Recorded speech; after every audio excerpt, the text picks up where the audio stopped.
इस कार्यक्रम के पुण्यार्चक हैं श्री नरेंद्र कुमार जी पाटनी, श्रीमती बबीता सराफ की पुत्री एवं दामाद रूपी जैन, अरिहंत जैन, पुत्री डॉलर जैन। महानुभावों, समंत भद्र आचार्य देव ने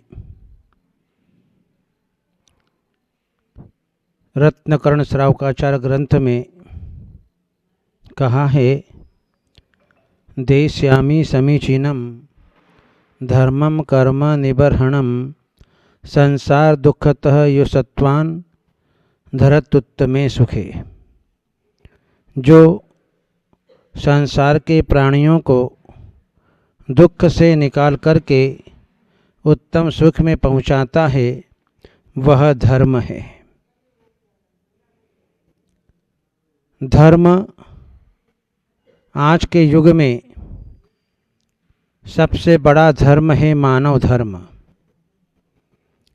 जिस धर्म से प्राणियों को अपने जीवन में सुख शांति अमन चैन की प्राप्ति होती है, वह धर्म है। आज के युग में सबसे बड़ा धर्म मानव धर्म है। मानव धर्म अनेक सूत्रों से युक्त है। हमारे आचार्य भगवंतों ने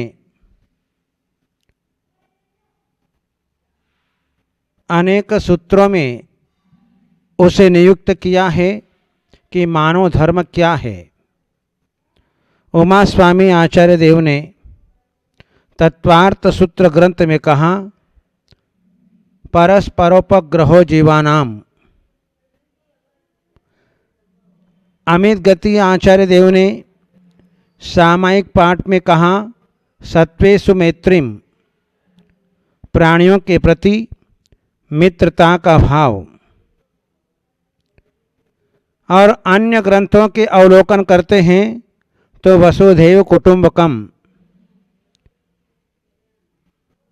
अहिंसा से सुख, त्याग से शांति, मैत्री से प्रगति, जियो और जीने दो, मिलकर बैठो बांट के खाओ। ये सूत्र बहुत कीमती सूत्र है। इन सूत्रों की कोई कीमत नहीं है, कोई मूल्य नहीं है। यदि व्यक्ति इन सूत्रों को खरीदना चाहे तो खरीद नहीं सकता है। इसलिए ये अमूल्य सूत्र है और ये तीर्थंकर प्रभुओं की वाणी से निःसृत सूत्र है, जहाँ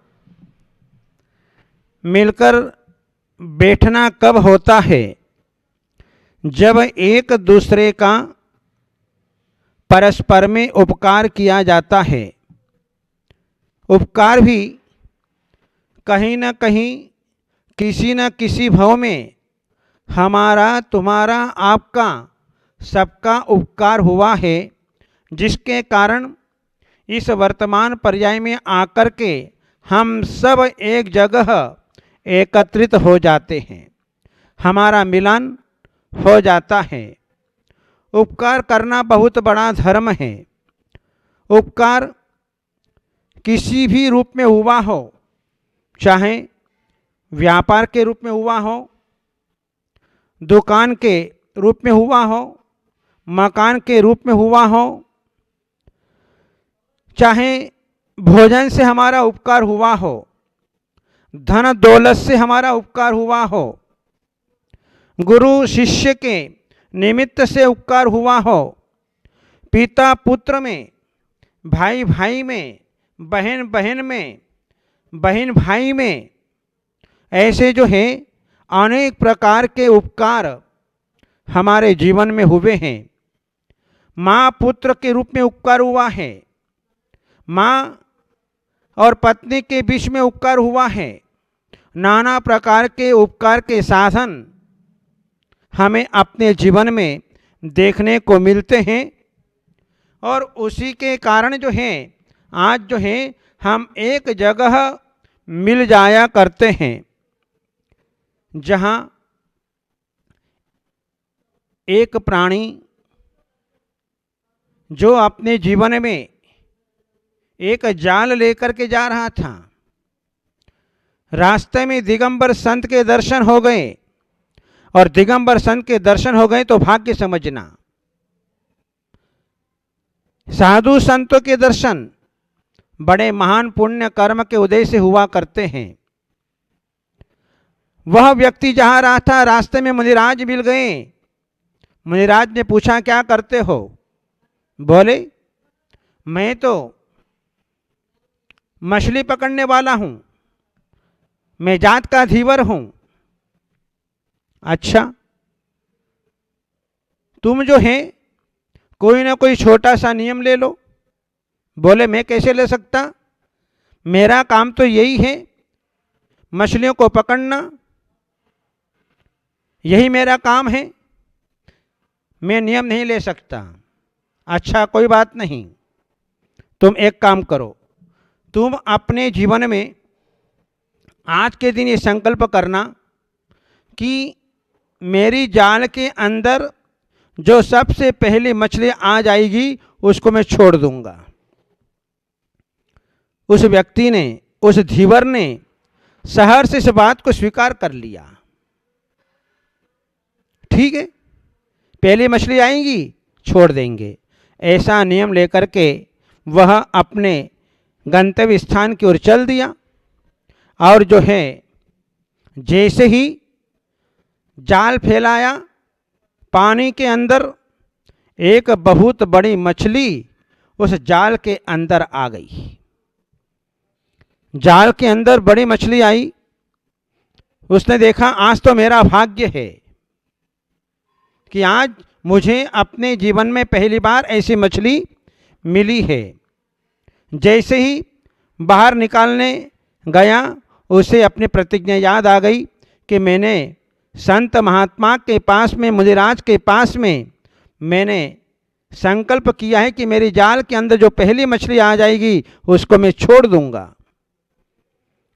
उसने जो उस मछली को पानी के अंदर छोड़ दिया, और जो है छोड़ करके दूसरी जगह गया, और दूसरी जगह से जाल फैलाया, जाल डाला, और भाग्य से वही मछली वापस जो है उसके जाल में आ गई। उसने देखा, ये तो वही मछली है जो पहली बार आई थी और मैंने चिन्ह करके डाला था। वापस उस मछली को छोड़ दिया। इस प्रकार से जो है वह मछुआरा धीवर जहाँ जहाँ जाल फैलाता, जाल डालता, वही मछली उसके जाल में आकर के फंस जाती। इस प्रकार दिन भर में उसने 5 बार जो जाल फैलाया, और 5 बार जो है वही मछली उसके जाल में आई, और उसके जो है जीवन में उसका उपकार किया, उसको छोड़ दिया। लेकिन उस उपकार का फल ये मिला कि उसके जीवन में जब जब भी कष्ट आया तो उस मछली के जीव ने इसके जीवन में जो है 5 बार उपकार किया। इसलिए जो है उपकार उपकार होता है, उपकार को कोई भूल नहीं सकता है। उपकारी व्यक्ति अपने जीवन में कभी भी अपने उपकारों को भूल नहीं सकता है।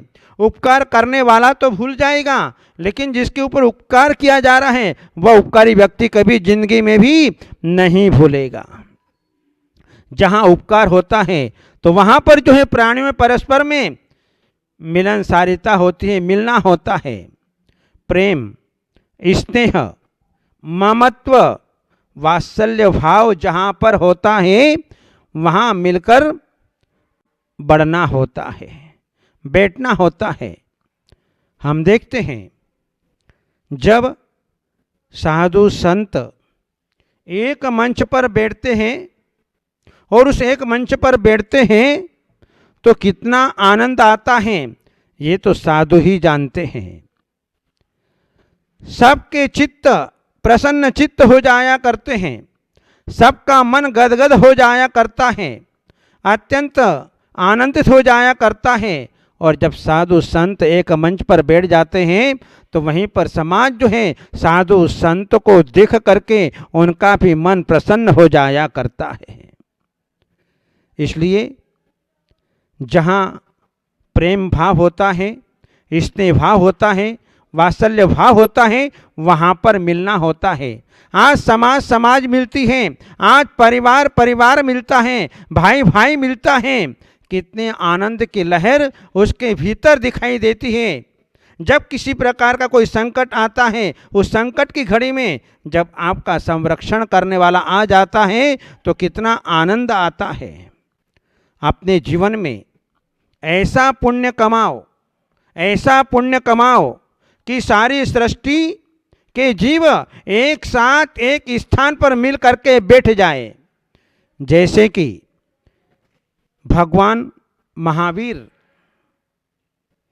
के समूह शरण में सारे जीव एक साथ आकर के एक साथ मिलकर के बैठ जाया करते थे। जिस समूह शरण सभा में देव देवियां, जिस समूह शरण में मनुष्य, तिर्यंच, पशु, जो जन्मजात वैर रखने वाले प्राणी, जहां सर्प और नेवला, जहां गाय और शेर, ऐसे प्राणी जो जन्मजात वैर रखने वाले प्राणी भगवान के समूह शरण में आकर के बैठ जाते हैं। जहां मुनि आरिका, श्रावक श्राविका उस भगवान के समूह शरण में आकर के बैठ जाते हैं और उस बैठने का आनंद अपने जीवन के अंदर लेते हैं। इसलिए जहाँ पर मिल करके बैठना होता है तो वहाँ पर जो है आनंद ही आनंद बरस जाया करता है। जो यहाँ पर सबके साथ मिलकर बैठता है वही सिद्धालय में एक साथ वहाँ पर भी बैठता है। जो अनंत काल में जितने सिद्ध हो गए, अतीत काल में जितने सिद्ध हो गए, वर्तमान में विदेह क्षेत्र से हो रहे हैं, वे सब जीवों के साथ में वहाँ पर बैठता है। जो यहाँ पर साथ में मिलकर के बैठता है वो सिद्धालय में जाकर के बैठता है। संसार में दो ही स्थान हैं एक साथ रहने के, एक तो हमारा निगोद स्थान और एक दूसरा है हमारा मोक्ष का स्थान। निगोद स्थान जो 7 नरक के नीचे हैं, अधोलोक में हैं, 7 नरक के नीचे, जहाँ पर सामूहिक रूप से सारे जीव वहाँ पर मिल करके रहते हैं। जहाँ पर एक का जन्म होता है तो सबका जन्म हो जाता है, एक का मरण होता है तो सबका मरण हो जाता है, जहाँ एक श्वास लेता है तो सबकी श्वास आ जाती है। इस प्रकार से जहाँ पर जिनके चारों बातें एक समान होती हैं वह निगोद कहलाता है। ऐसे निगोद में जीव अनंत काल से मिल करके निवास करता है। और दूसरा जो है सिद्धालय।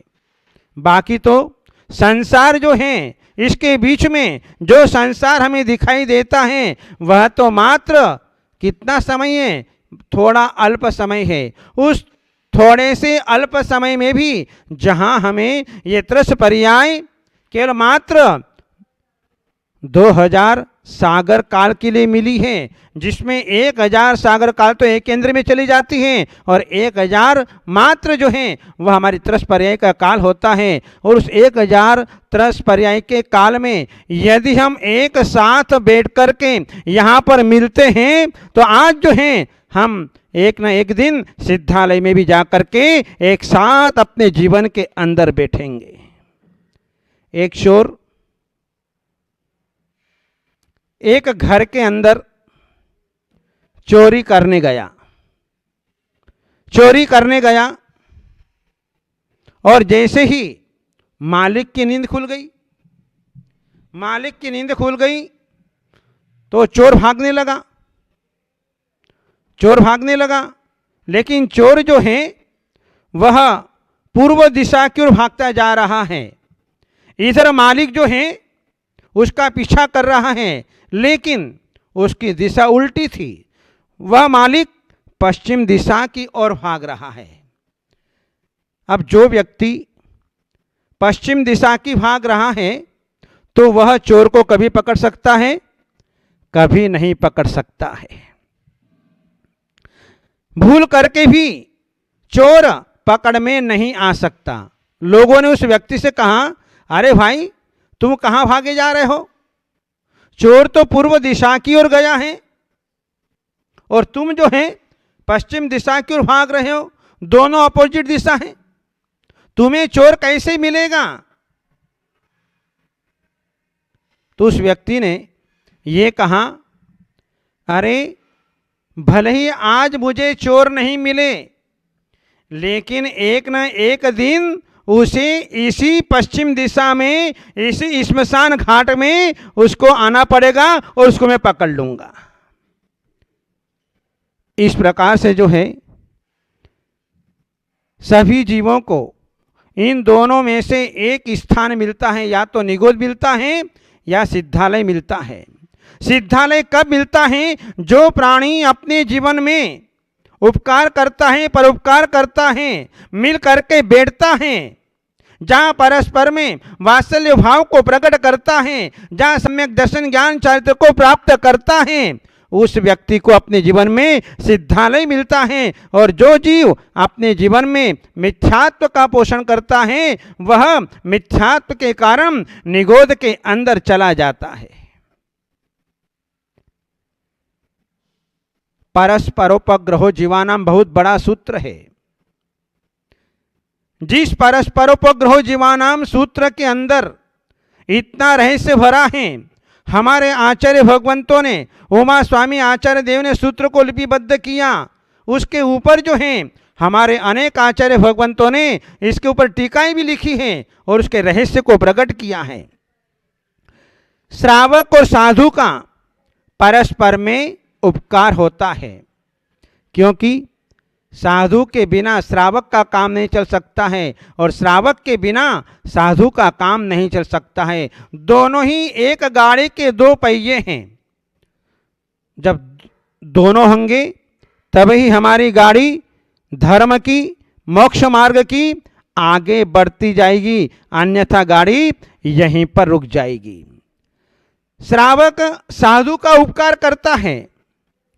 श्रावक साधु को आहार देकर के उपकार करता है और साधु जो है श्रावकों का उपकार करता है कि वह अपने जीवन में श्रावक का आहार ले रहा है, तो उसके बदले में वह अपना एक एक कर्जा जो है चुका देता है। वह साधु जो है अपने जीवन में आहार लेता है तो आहार लेकर के सामायिक करता है, प्रतिक्रमण करता है, तीर्थों की वंदना करता है, ध्यान करता है, चिंतन मनन करता है और भव्य जीवों को उपदेश दे करके अपना सारा आहार का कर्जा जो है अपने जीवन में उतार देता है।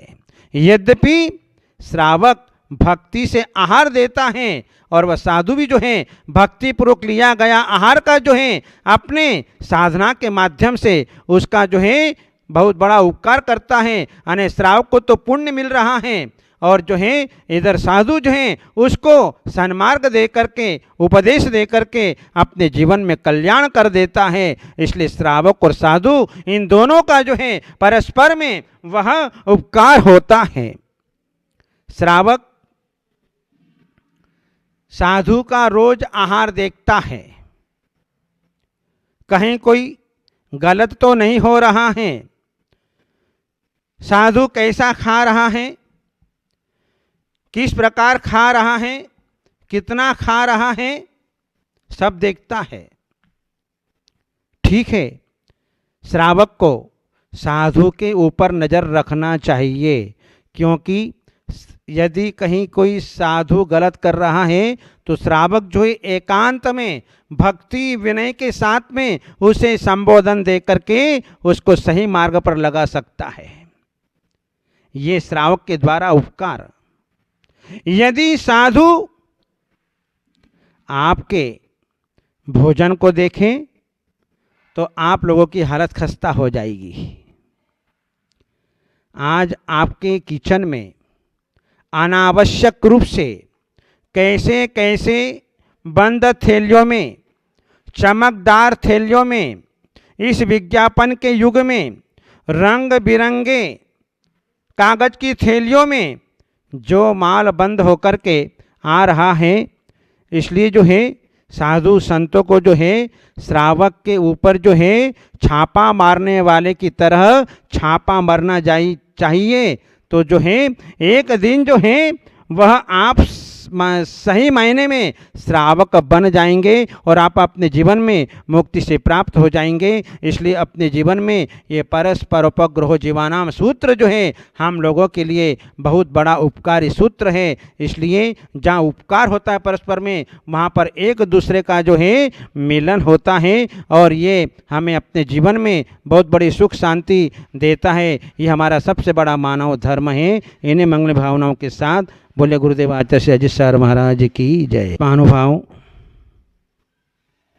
मानव धर्म का सूत्र हमारे लिए परोपकारी है। मिलकर बैठना और बांट के खाना। बांटने के लिए हमारे पास में क्या है? बांटने के लिए हमारे पास में धन है, प्रेम है, वात्सल्य है, ज्ञान है, संयम है, तप त्याग है, प्रसन्नता है और भोजन पानी है। जो वस्तु हमारे पास में है उसका वितरण करो, उसको बांटो। जिसके पास में जो कुछ है उसको बांटो। आज प्रकृति से हमें बहुत कुछ सीखने को मिलता है। आज हमारे पेड़ पौधों से बहुत कुछ सीखने का अवसर मिलता है कि आज प्रकृति अपने जीवन में कितना बांट रही है। हमारे पेड़ पौधे अपने जीवन में कितने बांट रहे हैं। वे बांटते बांटते आज तक नहीं थके। एक बार हम थक जाएंगे, लेकिन पेड़ पौधे कभी भी थकने वाले नहीं है। प्रकृति कभी भी थकने वाली नहीं है। 24 घंटे बांट रही है, एक क्षण भी बंद नहीं है। 24 घंटे, और उसमें भी जो है किसी प्रकार का कोई टैक्स नहीं। No income tax, no sale tax, no tax, कोई टैक्स नहीं। जिसको जितना चाहिए उतना जो है यहां से ले जाओ। आज प्रकृति पेड़ पौधे बांटना बंद कर दे तो सृष्टि पर त्राही त्राही मच जाए। आदमी जिंदा नहीं रह सकता है। यदि आदमी को ऑक्सीजन नहीं मिले तो आदमी की हवा बंद होते देर न लगे। व्यक्ति को भोजन पानी नहीं मिले, फल फ्रूट खाने को नहीं मिले, अन्न नहीं मिले तो व्यक्ति जिंदा नहीं रह सकता है, वह मरण को प्राप्त हो जाता है। लेकिन पेड़ पौधे ने जो है अपने जीवन में सारी सृष्टि को जिंदा रखा है, सृष्टि को मरने नहीं दिया है। इतना बड़ा उपकार इन पेड़ पौधों का, ये प्रकृति का है। इसलिए जो है बांट करके खाओ। आज हम देखते हैं कि नदियां बहती है किसके लिए? नदियां बहती हैं, गाय दूध देती है किसके लिए? अपने लिए नहीं, इंसान के लिए, कि तुम अपने जीवन में हमारी तरह मिल बांट करके खाओ तो तुम्हारा जीवन भी वह आनंदमय सुखमय व्यतीत होगा। आज इंसान के पास होते हुए भी नहीं बांट रहा है। विचार करता है कि यदि मैं सब बांट दूंगा तो बुढ़ापा कैसे निकलेगा। ये व्यक्ति के मन में ख्याल होता है, विचार आता है कि मैं इस बांट दूंगा तो बुढ़ापा कैसे निकलेगा। इंसान भूल गया कि बांटने से कभी कमी नहीं आएगी। जितना बांटता है उससे कई गुना वापस तुम्हारे पास में लौट करके आता है। आज नदी है, कुआं है, सरिता है, बावड़ी है, इनका जल कितने लोग उपयोग में लेते हैं, लेकिन आज तक कोई नदी खाली नहीं हुई, आज तक कोई कुआं खाली नहीं हुआ, आज तक कोई बावड़ी खाली नहीं हुई। लबालब जो है भरी हुई दिखाई देती है, उसका जल कभी खत्म नहीं होता है। तुम्हारे पास में बांटने के लिए बहुत कुछ है। हम देखते हैं जब व्यक्ति के जीवन में संकट आता है, उस संकट की घड़ी में जो अपने स्वामी की रक्षा कर ले और उसके संकट से मुक्त कर दे। जिस समय महाराणा प्रताप जब मेवाड़ को स्वतंत्र करने जा रहे थे, उस समय जो है उनके जीवन में जो संकट आया कि युद्ध हार गए और जो है घनघोर जंगल के अंदर जो है वे घास की रोटियां बना करके उनको खानी पड़ी। लेकिन उनके साथ में रहने वाला जो मंत्री था, वह मंत्री विचार किया कि आज मेरा राजा, आज मेरे स्वामी संकट में पड़े हैं, आज मुझे राजकोष से जो तनख्वाह के रूप में पैसा मिलता था वो मेरा क्या काम का। ऐसा करके अपने सारा धन जो है अपने स्वामी के पास में ले गया और कहा कि राजन, चिंता करने की आवश्यकता नहीं है, ये लीजिए, ये धन किस काम का, आप ये धन से लेकर के अपने मेवाड़ को स्वतंत्र करो। और महाराणा प्रताप ने जो है सारा धन लेकर के जो है अपनी सारी सुविधा जुटा ली और जो है मेवाड़ को जो है स्वतंत्र कर लिया। और वह दानवीर भामा शाह आज जगत में नाम उनका अमर हो गया। टाटा बिरला ने भी बहुत बड़ा संकट के समय में जो है हमारे देश को जो है बहुत बड़ा सहयोग दिया है। साधु संतों के पास में बांटने के लिए कुछ भी नहीं है, न किसी प्रकार की धन दौलत है, न किसी प्रकार का सोना चांदी है, न किसी प्रकार का कोई मकान आदि है, लेकिन फिर भी वे बांट रहे हैं। बांटने के नाम से भगवान महावीर के सूत्रों को अपने जीवन के अंदर बांट रहे हैं। वे सूत्र भगवान महावीर के आज भी प्रासंगिक है। भगवान महावीर के सिद्धांत, भगवान महावीर के सूत्र आउट ऑफ डेट नहीं हुए हैं, लेकिन अप टू डेट है। आज भी वे सिद्धांत आवश्यक हैं। आज यदि विश्व में शांति हो सकती है तो भगवान महावीर के सूत्रों का आचरण करने से ही अपने जीवन में शांति आ सकती है, विश्व में शांति आ सकती है। भगवान महावीर सूत्र दे रहे हैं, उन सूत्रों को बांटा है कि जियो और जीने दो। यतो धर्मस्ततो जय, जहाँ पर धर्म होता है वहाँ पर विजय होती है। सत्यमेव जयते, सत्य की विजय होती है।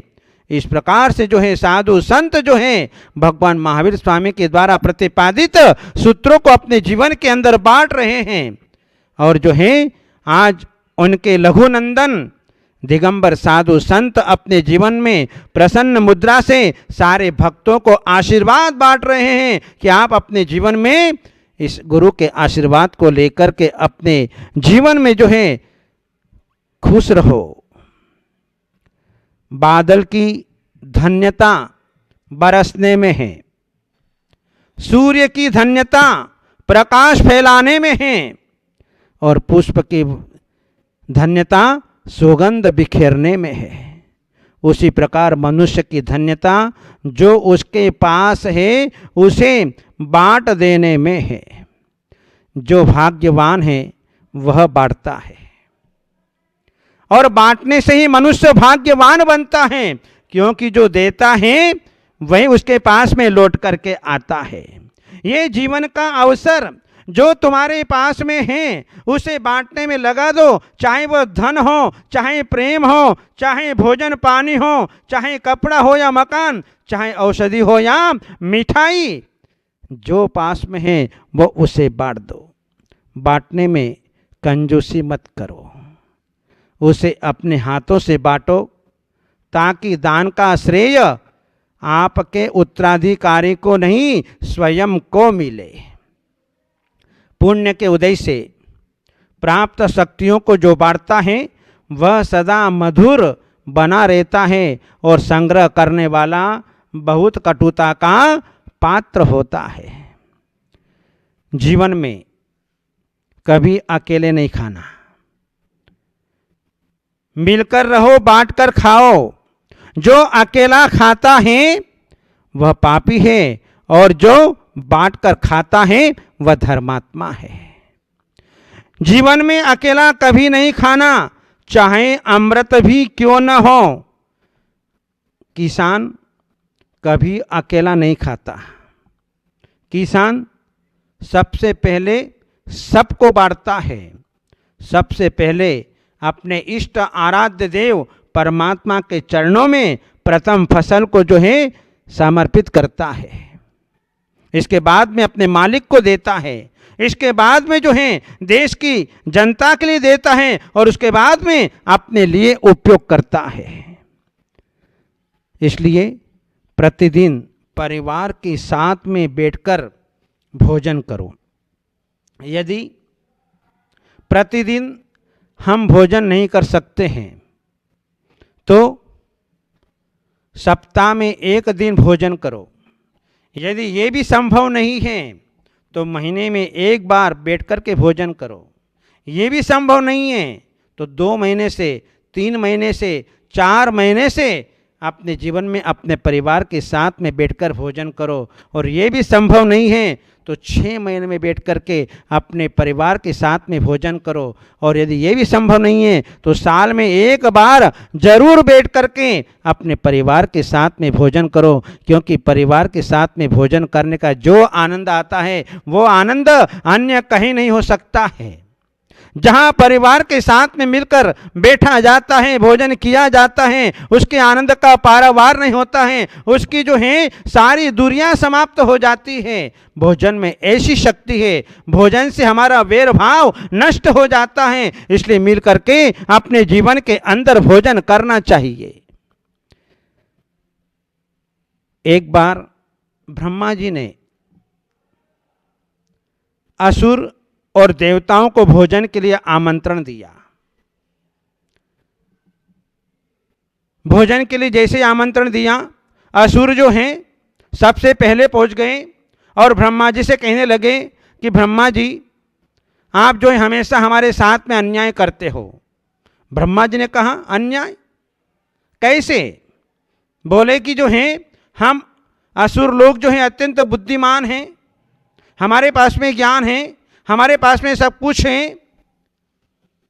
अच्छा ठीक है। ब्रह्मा जी ने कहा, पहले तुम भोजन करोगे, बाद में देवता भोजन करेंगे। ठीक। लेकिन ब्रह्मा जी ने कहा कि एक शर्त है कि जिस समय आप लोग भोजन करने बैठेंगे तो आपके हाथ जो है लकड़ी से बांध दिए जाएंगे। दोनों हाथ जो हैं लकड़ी से बांध दिए जाएंगे 3-3 फीट। असुरों ने इस बात को स्वीकार कर लिया और स्वीकार करने के उपरांत जो है भोजन करने के लिए बैठे। और भोजन करने के उपरांत बैठते समय जो है एक लाइन में बैठ गए पंगत में। अब जो है पत्तल लगी और पत्तलों में जो है नाना प्रकार के पूड़ियाँ, नाना प्रकार की कचौरियाँ, नाना प्रकार की मिठाइयाँ वहाँ पर परोसी गई और ब्रह्मा जी ने कहा कि भोजन शुरू करो। तो जैसे असुरों ने भोजन करना प्रारंभ किया, पत्तल में से पूड़ी उठाई लेकिन मुंह में नहीं जा सकी। क्यों? क्योंकि उनके हाथ बंधे हुए थे। वे असुर जितना पुरुषार्थ करते थे, एक भी ग्रास उनके मुंह में नहीं गया और सारा का सारा भोजन नीचे गिर जाता था। आधे घंटे के बाद में ब्रह्मा जी ने कहा, आपका भोजन का समय समाप्त हो गया है, आप यहाँ से उठिए। सारे असुर भूखे ही उठ गए। उन्होंने देखा कि अब देवता लोग क्या करते देखेंगे। ब्रह्मा जी ने देवताओं को बुलाया और कहा कि अब आपको भोजन करने के लिए बैठना है, लेकिन एक शर्त है कि आपको भी जो है आपके हाथ में 3-3 फीट जो है वो लकड़ी बांध दी जाएगी। देवता ने कहा ठीक है।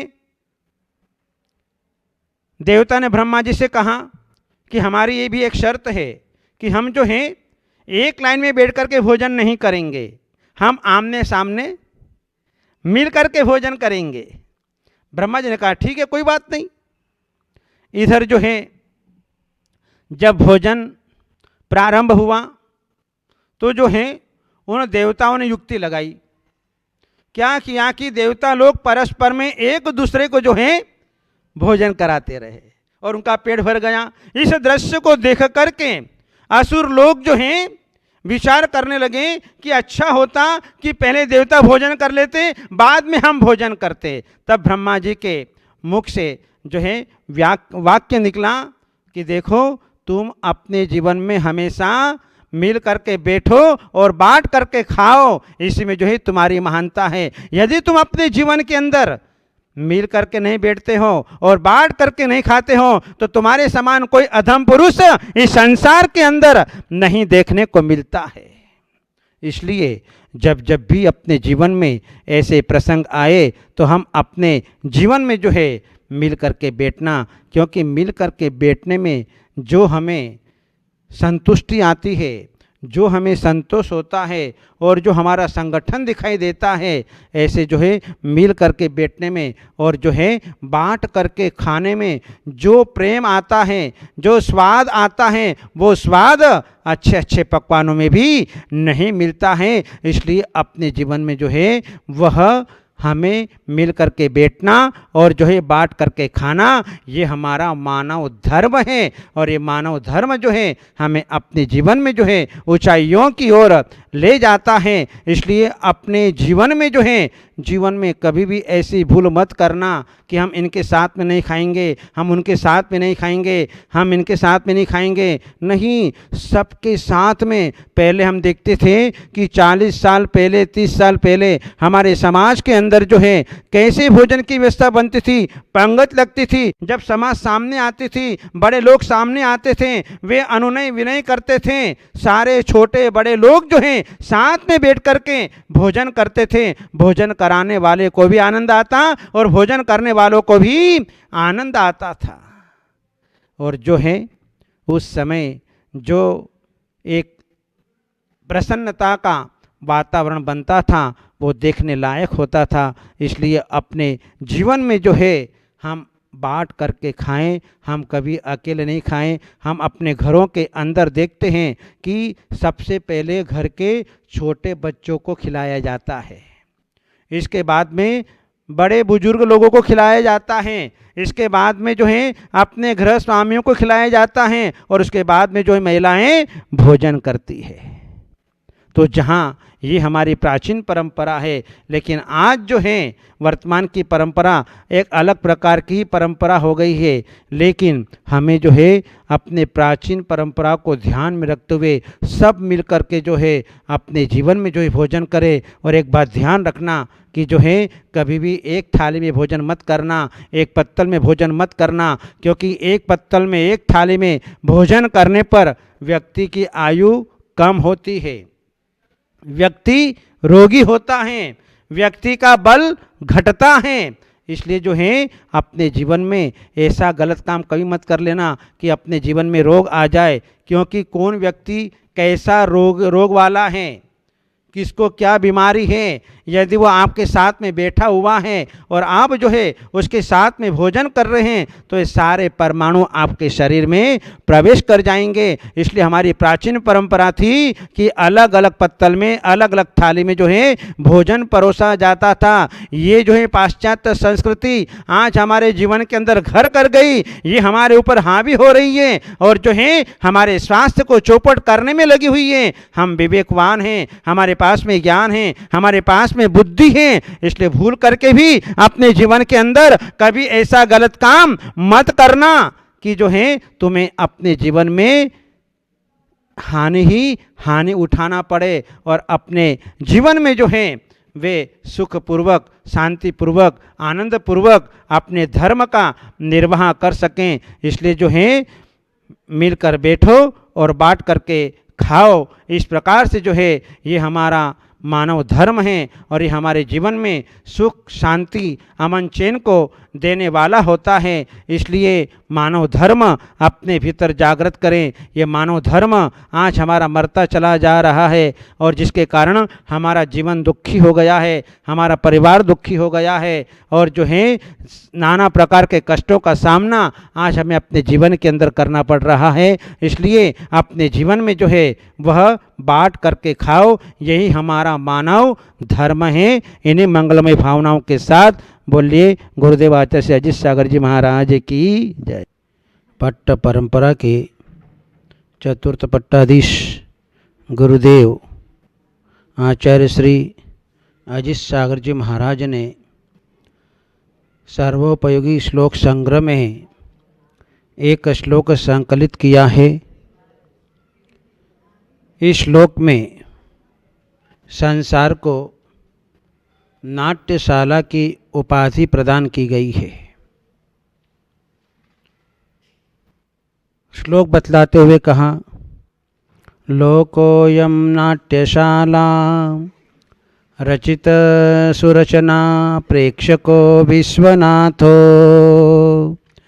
जीवोऽयं नृत्यकारी विविधतनुधरो नाटकाचार्य कर्म तस्माद्रक्तं च पीतं हरितसुधवलं कृष्णमेवात्र वर्णं धृत्वा स्थूलं च सूक्ष्मं नटति सुनटवन्नीचकोच्चैकुलेषु। लोको अयम नाट्यशाला, लोक अने संसार, यह संसार एक नाट्यशाला है। रचित सुरचना, उत्तम रचनाओं से युक्त यह नाट्यशाला है। प्रेक्षको विश्वनाथो, देखने वाला विश्वनाथ सर्वज्ञ देव है। जीवोऽयं नृत्यकारी, जीव नृत्यकार है। विविध तनुधरो, अनेक प्रकार के शरीर को धारण करने वाला यह जीव नृत्यकार है। नाटकाचार्य कर्म, कर्म नाटक का सूत्रधार है। तस्मात्, इसलिए रक्तम च पीतम, लाल पीत हरित सुधवलम कृष्णम एव अत्र वर्णम, कृष्ण अनेक प्रकार के वर्ण तथा स्थूलम च सूक्ष्मम, स्थूल और सूक्ष्म शरीर को धारण करके सुनटवत, नट के समान वह नीचक उच्च कुलेषु, नीच और उच्च कुलों में यह नाटक करता है, नृत्य करता है। संसार जिसमें हम लोग निवास करते हैं उसका नाम है संसार। संसार कितना बड़ा है, इसकी कोई मान नहीं, उपमा नहीं।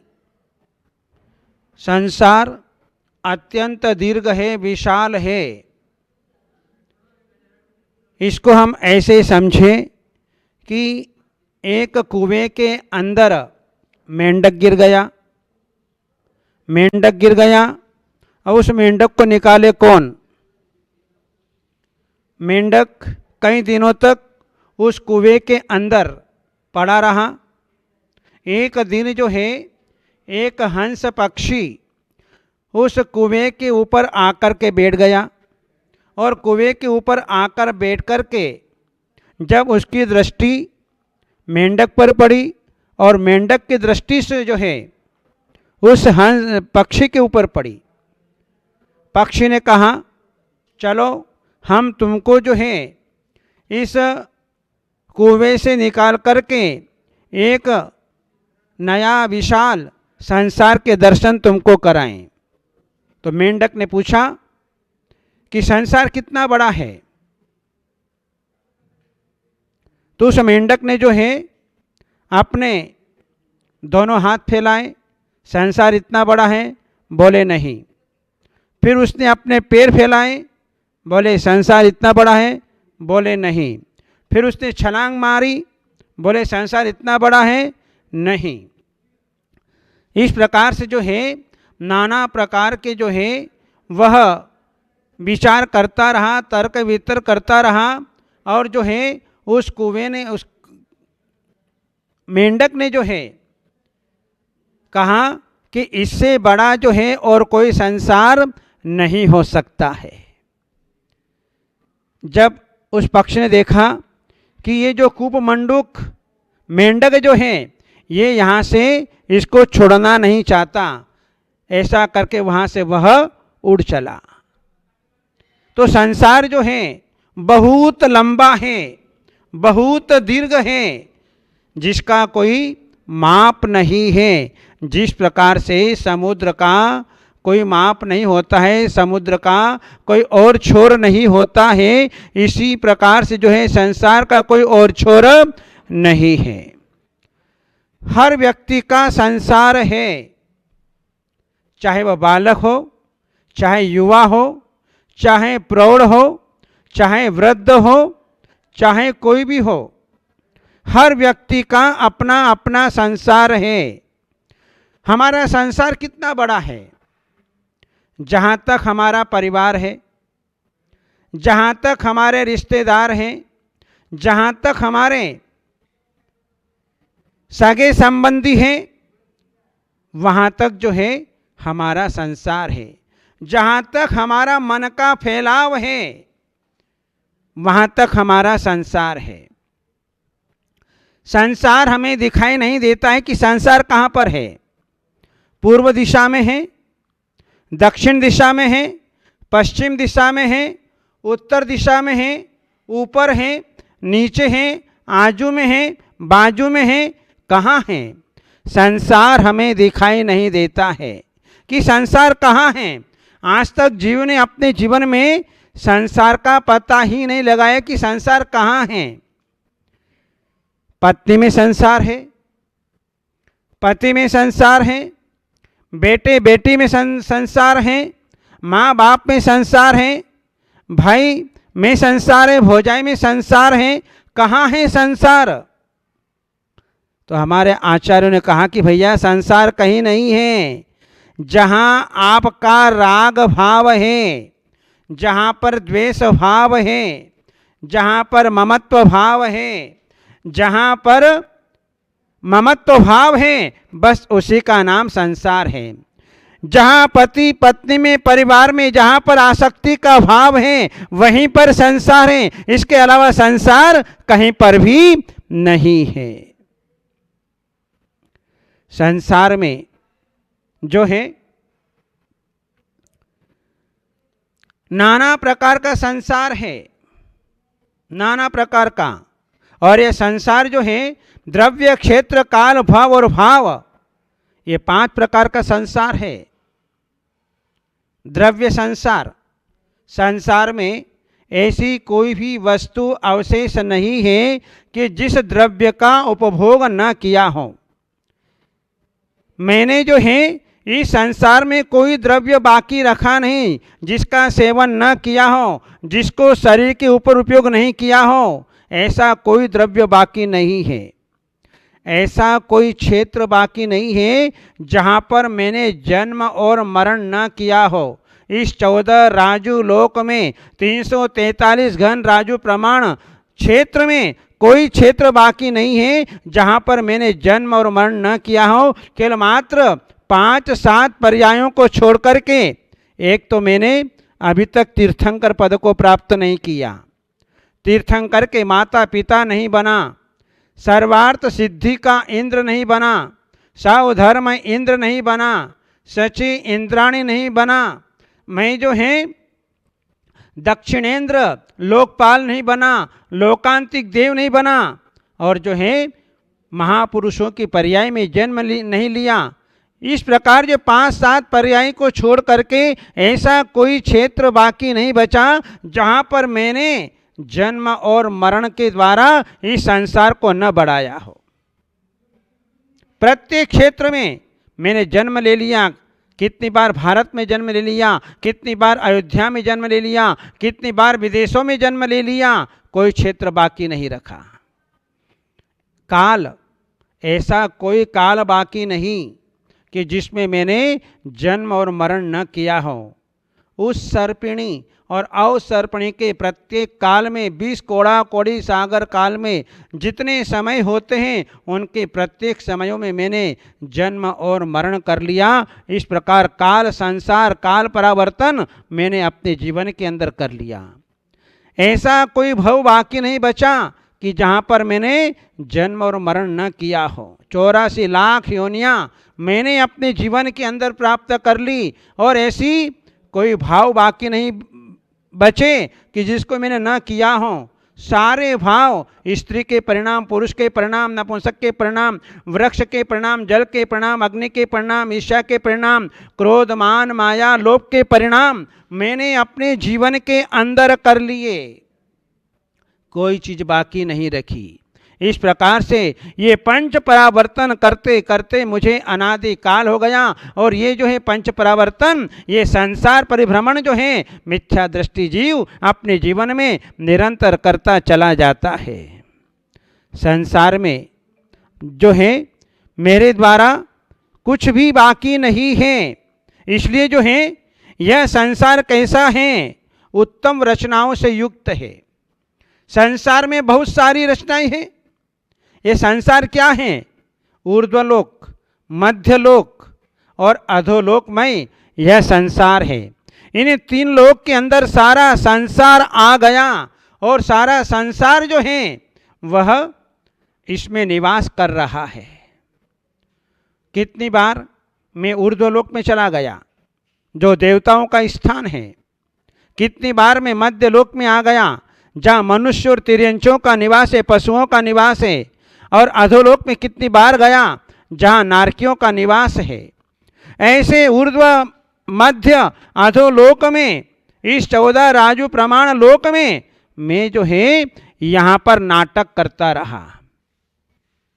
जहाँ नाट्यशाला में सुंदर से सुंदर रचना होती है, नाट्यशालाओं में अनेक प्रकार के जंगलों के दृश्य दिखाए जाते हैं, अनेक प्रकार के पक्षी आदि पशु आदि दिखाए जाते हैं, अनेक प्रकार के सरोवर तालाब कमल आदि दिखाए जाते हैं।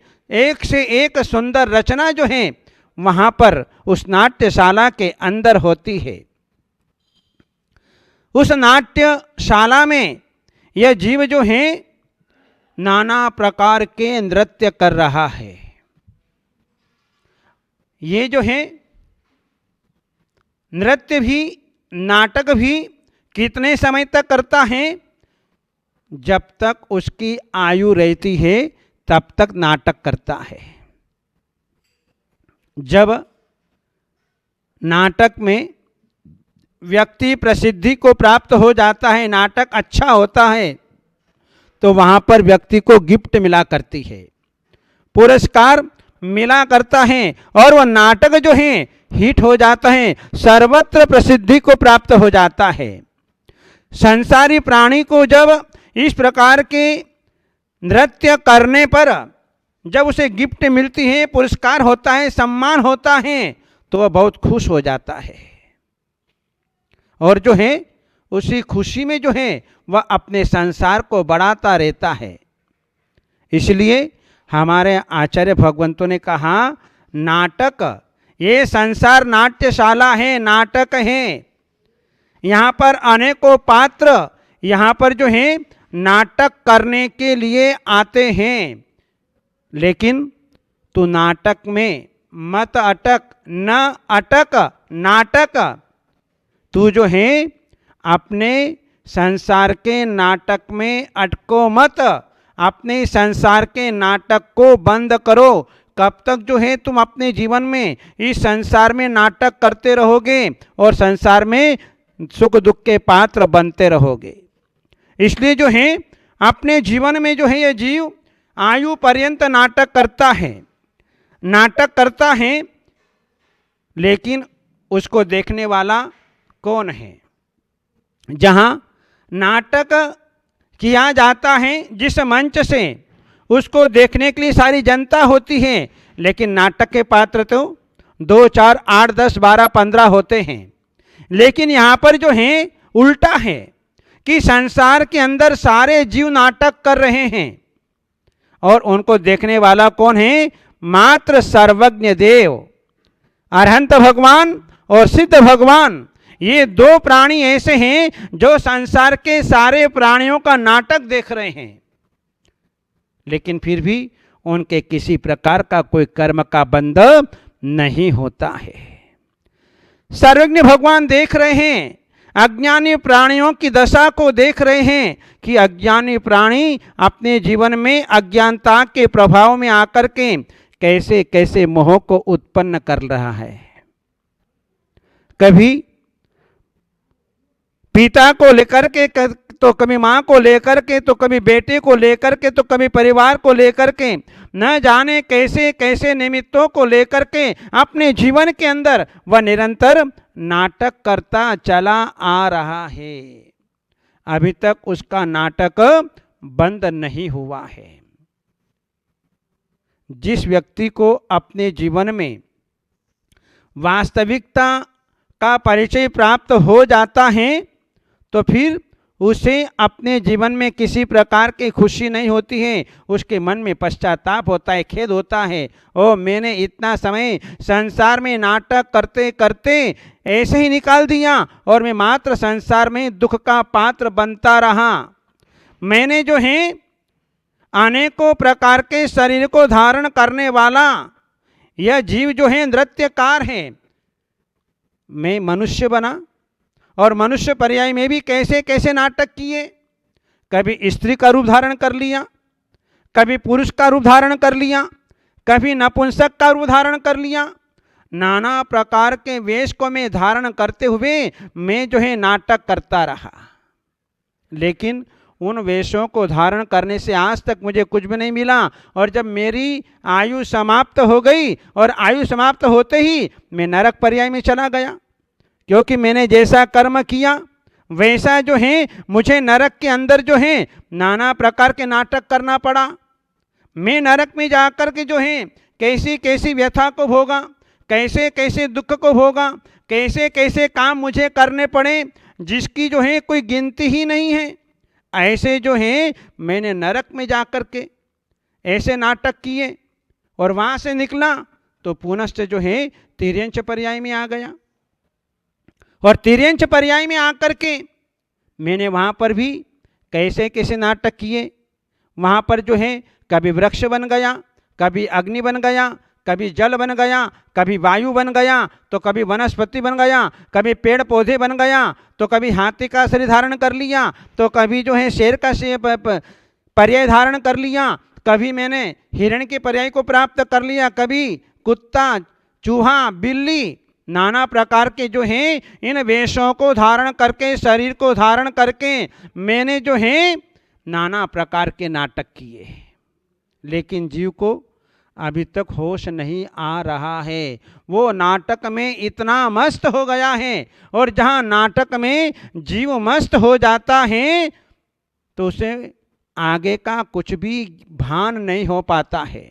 इस प्रकार से जो है वह पशु पर्याय में, तिर्यंच पर्याय में अपने जीवन में नाटक करता रहता है, और जो है वह कभी लाल, कभी पीला, कभी सफ़ेद, कभी हरा, कभी कृष्ण वर्ण के शरीर को धारण करता है, कभी मोटे शरीर को धारण करता है, कभी दुबले पतले शरीर को धारण करता है, कभी मीडियम शरीर को धारण करता है, और वह उच्च कुल और नीच कुलों में जाकर के वह नृत्य करता है। इस प्रकार से जो है अपने जीवन में संसार का नाटक बंद करो और अपने जीवन में अपने आत्म स्वरूप को समझो, जिसके कारण संसार का नाटक समाप्त हो और हम सिद्धालय में जाकर के विराजमान हो जाएं। इन्हीं मंगलमय भावनाओं के साथ बोलिए अनंत अनंत सिद्ध परमेष्टि भगवान की जय। इस कार्यक्रम के पुण्यार्चक थे श्री नरेंद्र कुमार जी पाटनी, श्रीमती बबीता सराफ की पुत्री एवं दामाद रूपी जैन, अरिहंत जैन पुत्री डॉलर जैन।